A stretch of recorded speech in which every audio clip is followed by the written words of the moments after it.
Want to edit your photos like a pro in 2026 without paying for expensive software or even making an account?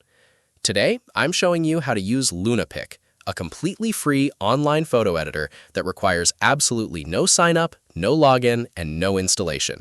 You just go to the site and start editing instantly.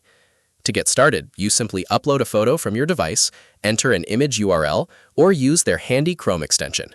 Once your image is in, you have access to a massive toolkit. For quick fixes, you can crop, add text, draw, or choose from over 200 different borders and filters. But what makes LunaPic really stand out this year are its smart AI tools.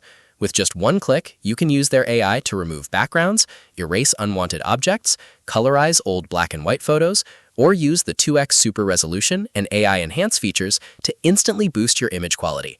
They also have incredible artifacts like Sketch, Picasso, and watercolor to turn your photos into digital paintings.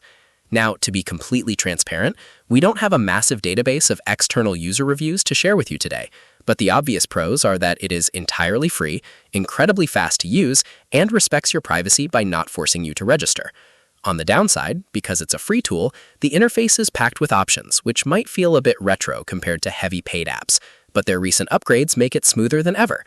Overall, if you need a quick, powerful, and free way to edit images on the fly, LunaPic is absolutely worth bookmarking. Head over to lunapic.com to try it out for yourself. And if you found this tutorial helpful, make sure to hit that like button and subscribe for more quick tech tips.